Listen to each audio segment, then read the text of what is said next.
So some of our neighboring countries uh, do not condemn Hamas for what happened in the 7th of October. Uh, this is due to uh, geopolitical reasons, mostly. Some of the neighbors, they wish Israel to be weak and to stay weak and to get hurt. And they do whatever they can to achieve that. And there's like a weird Israeli culture of vacationing and spending holidays on those country neighbors.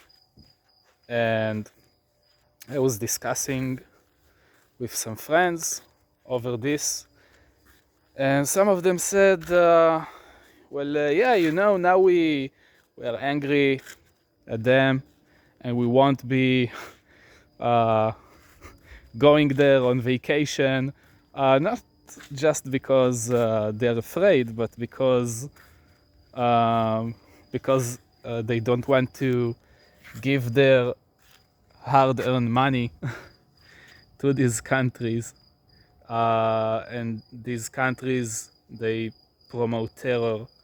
They use some of that money to smuggle weapons and arms to organizations like Hamas.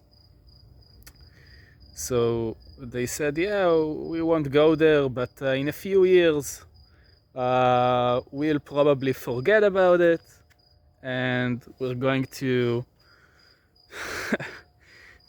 get a flight and do vacations again, like we did yesterday, and everything will be back to normal. And to that I say, absolutely not. We can't go back to what to the culture, to the conception, way of thinking that we had before this happened, because in the way we behaved, I'm not saying we caused this, but our behavior allows our enemies to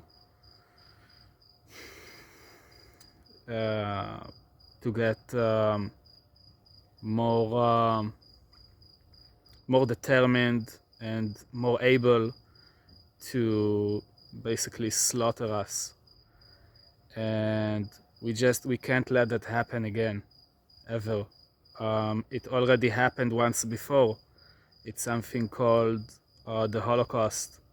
Some people deny it, but I can assure you the Holocaust was real, because all of my mom's side of the family, they were all brutally killed on the Holocaust, on both of her parents' sides. So almost nobody survived that.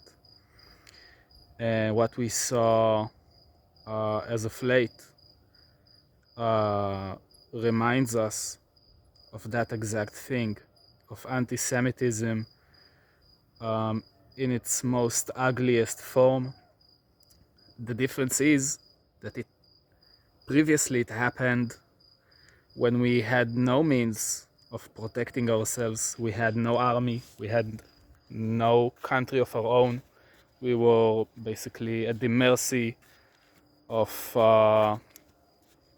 the other countries over the Middle East, in Europe. And when we didn't have our independence, that's what people do to minorities, at least on that time. And now it happened here because we were wrong in thinking that we understand the other side. We were wrong to think that if we invest and we put our heads down and we just hope for the best, that eventually we can come to peace together and promote peace and good living conditions and so forth. And history showed us that that's not the case, but almost everyone here were wrong on their mindset. They had a wrong mindset, and they thought like this, and we were proven wrong, very, very wrong. And that leads us to a conclusion that we must be on guard. We can't let those people slaughter us and get away with it every time and get stronger when we just do nothing about it. And we have the means to do something about it. So all of us must remember what happened and what will happen if we promote terror and close our eyes when we see terror promoters push and enable terror. We can't let that happen. We can never forgive and we can never forget. And we need to learn from this and change our ways. Not to think that everything will be all right and now it's okay. No, we need to look the devil in the eyes. And when we see that these guys, they want to hurt us, and they hurt us by pretending to be nice, but actually they take the money that we give them and buy arms and give it to to our murderers. We have to stop that. We have to stop that. We see where it got us, and if we don't stop, it will only get worse. When I was just 14, 15, Gaza started sending rockets onto Israel.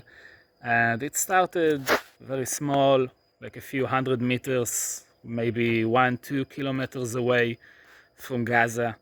And we thought everything will be all right.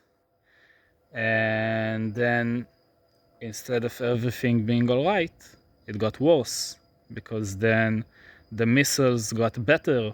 The count of the missiles got higher, and suddenly missiles got to Sderot city, and then to Netivot city, and then to Ashkelon city. And every time they get further and further away, and the amount of destruction is getting bigger and bigger. And every time Israel is saying, okay, maybe we'll do like a measured attack, maybe we'll get a ceasefire, maybe we do this, maybe we do that, maybe we let more workers from Gaza into Israel to improve their life. We'll give them more money. Some people say we'll give them more land. And nothing works. Nothing works because the people on the other side, and I am explicitly talking about Hamas. I'm not talking about uninvolved civilians. They don't care about money. They don't care about well-being. They want to slaughter every single person until Israel is no more. And we see that because every time we get a ceasefire, they get stronger for the next round. And eventually it got to where it is now, where they butchered over 1,000 people in a few hours. Almost 2,000 people, many of which we just can't identify them, so we can't count we can't release the real number because people their faces have been burned or turned to shreds. So we can't identify them yet, so we don't include them in the death count. And of course there are also people who have been kidnapped, which unfortunately they will probably not survive this. And it can only get worse if we don't stop it now.